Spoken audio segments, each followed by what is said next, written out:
Nyanyian Angsa, buah karya W.S. Rendra. Majikan rumah pelacuran berkata padanya, "Sudah 2 minggu kamu berbaring. Sakitmu makin menjadi. Kamu tak lagi hasilkan uang. Malahan padaku kamu berhutang. Ini biaya melulu. Aku tak kuat lagi. Hari ini kamu mesti pergi."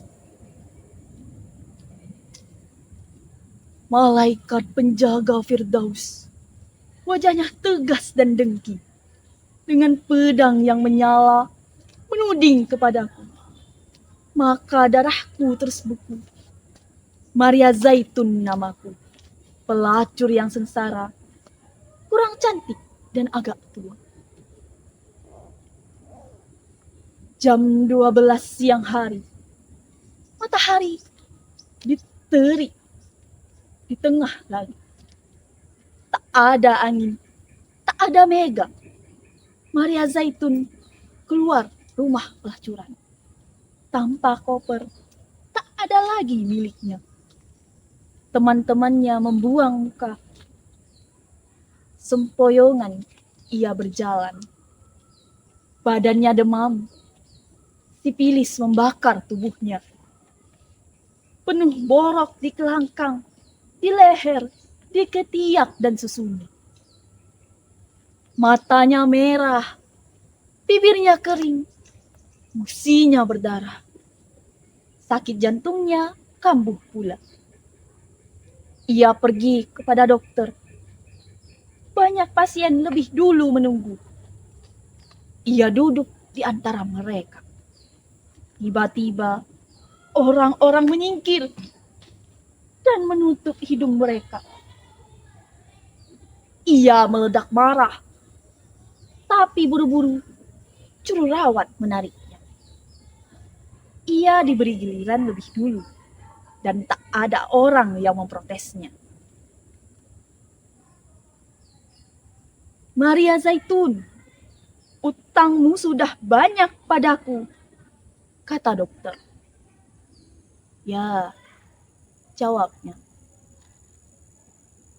"Sekarang uangmu ada berapa?"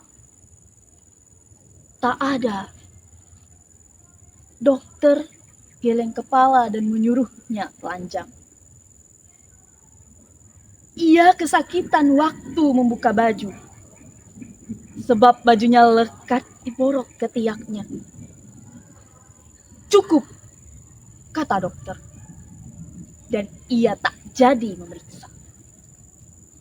Lalu ia berbisik kepada jururawat. "Kasih ia injeksi vitamin C." Dengan kaget jururawat berbisik kembali. "Vitamin C? Dokter, paling tidak ia perlu Salvarzan." "Untuk apa?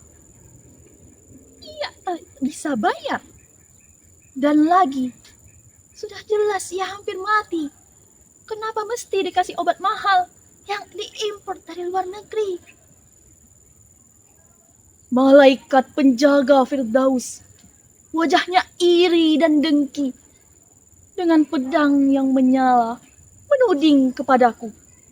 Aku gemetar ketakutan. Hilang rasa, hilang pikirku. Maria Zaitun namaku, pelacur yang takut dan celaka. Jam 1 siang, matahari masih di puncak. Maria Zaitun berjalan tanpa sepatu, dan aspal jalan yang jelek mutunya lumer di bawah kakinya. Ia berjalan menuju gereja.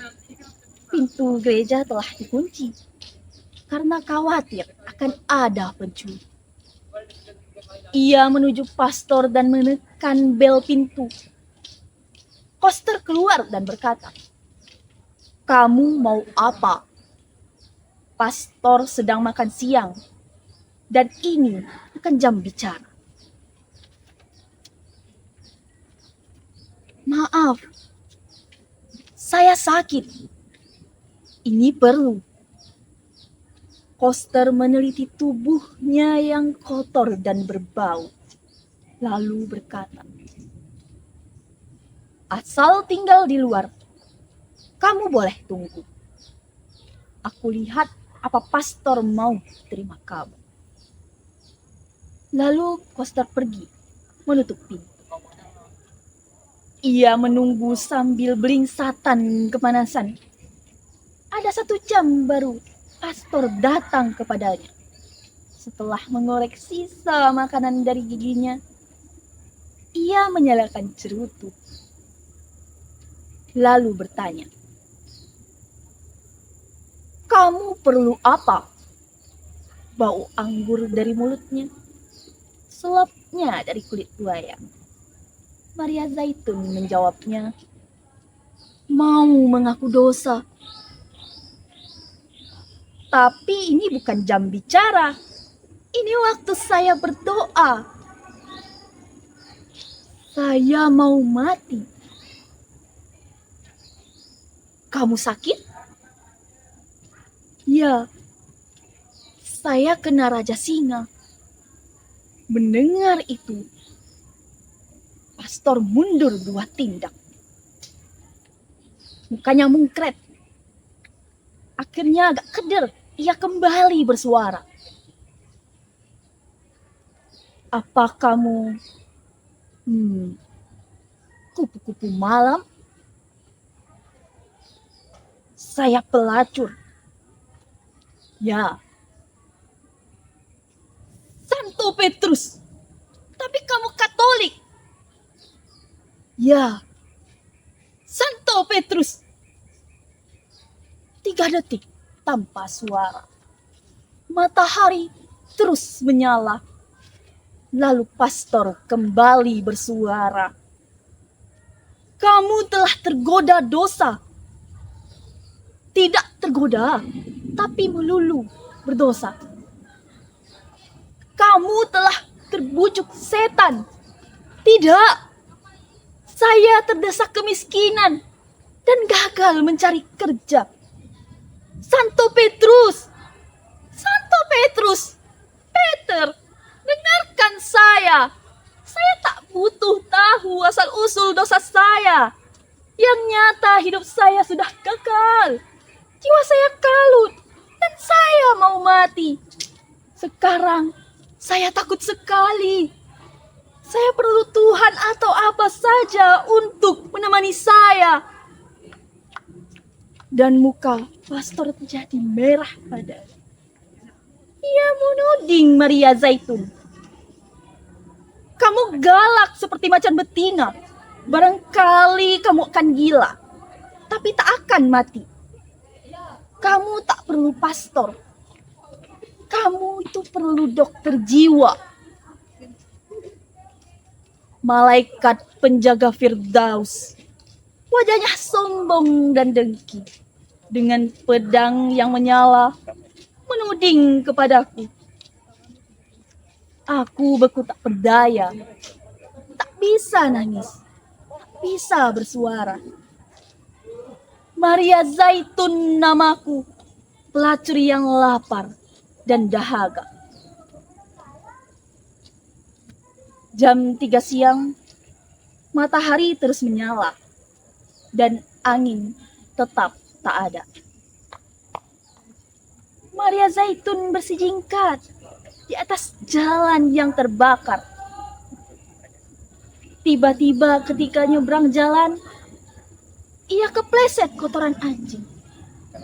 Ia tak jatuh, tapi darah keluar dari borok di kelangkangnya dan meleleh ke kakinya. Seperti sapi tengah melahirkan, ia berjalan sambil mengangkang. Di dekat pasar, ia berhenti. Pandangnya berkunang-kunang, napasnya pendek-pendek. Ia merasa lapar. Orang-orang pergi menghindar. Lalu ia berjalan ke belakang satu restoran. Dari tong sampah ia kumpulkan sisa makanan. Kemudian ia bungkus hati-hati dengan daun pisang, lalu berjalan menuju keluar kota. Malaikat penjaga Firdaus, wajahnya dingin dan dengki. Dengan pedang yang menyala, menuding kepadaku. Yang mulia, dengarkanlah aku. Maria Zaitun namaku. Pelacur lemah, gemetar ketakutan. Jam 4 siang, seperti siput, ia berjalan. Bungkusan sisa makanan masih di tangan, belum lagi dimakan. Keringatnya bercucuran, rambutnya jadi tipis. Mukanya kurus dan hijau, seperti jeruk yang kering. Lalu jam 5, ia sampai di luar kota. Jalan tak lagi beraspal, tapi debu melulu. Ia memandang matahari dan pelan berkata, "Berdebah." Sesudah berjalan 1 kilo lagi, ia tinggalkan jalan raya dan berbelok masuk sawah. Berjalan di pematang. Malaikat penjaga Firdaus, wajahnya tampan dan dengki, dengan pedang yang menyala, mengusirku pergi. Dan dengan rasa jijik, ia tusukkan pedangnya yang berkasa di antara kelangkangku. Dengarkan yang mulia, Maria Zaitun namaku, pelacur yang kalah, pelacur terhina. Jam 6 sore, Maria Zaitun sampai ke kali. Angin bertiup, matahari turun, hari pun senja. Dengan lega ia rebah di pinggir kali. Lalu ia basuh kaki, tangan dan mukanya. Lalu ia makan pelan-pelan. Baru sedikit ia berhenti. Badannya masih lemas, tapi nafsu makannya tak ada lagi. Lalu ia minum air kali. Malaikat penjaga Firdaus, tak kau rasakan bahwa senja telah tiba? Angin turun dari gunung dan hari merebahkan badannya. Malaikat penjaga Firdaus dengan tegas mengusirku. Bagai patung ia berdiri dan pedangnya menyala. Jam 7 dan malam 3. Serangga bersiuran. Air kali terantuk batu-batu. Pohon-pohon dan semak-semak di dua tepi kali nampak tenang dan mengkilat di bawah sinar bulan. Maria Zaitun tak takut lagi. Ia teringat masa kanak-kanak dan remajanya. Mandi di kali dengan ibunya, memanjat pepohonan, dan memancing ikan dengan pacarnya. Ia tak lagi merasa sepi, dan takutnya pergi.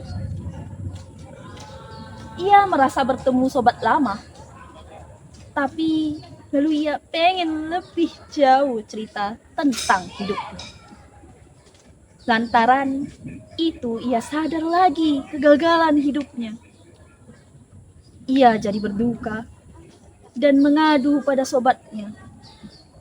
Sembari menangis terseduh-seduh. Ia tak baik buat penyakit jantung. Malaikat penjaga Firdaus, wajahnya dingin dan dengki. Ia tak mau mendengar jawabku. Ia tak mau melihat mataku. Sia-sia mencoba bicara padanya.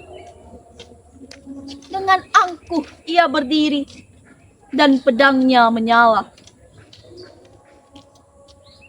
Waktu, bulan, pohonan, kali, borok, sipilis, perempuan, bagai kaca, kali memantal cahaya gemilang. Rumput ilalang berkilatan.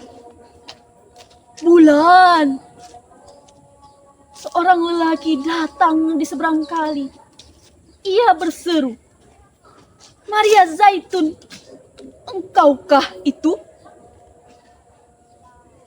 "Ya," jawab Zaitun keheranan. Lelaki itu menyeberang kali. Ia tegap dan elok wajahnya. Rambutnya ikal dan matanya lebar. Maria Zaitun berdebar hatinya. Ia seperti kenal lelaki itu. Entah di mana. Yang terang tidak diranjang.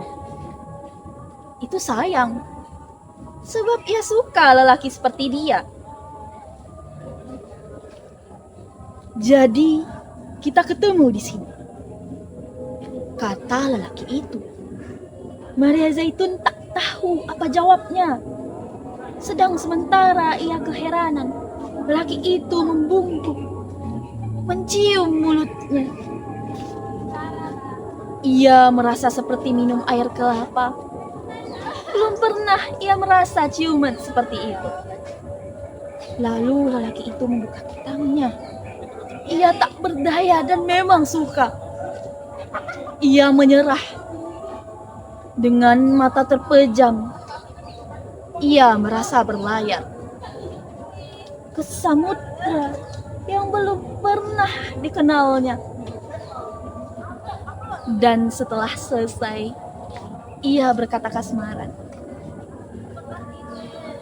"Semula aku sangka hanya impian, bahwa hal ini bisa kualami.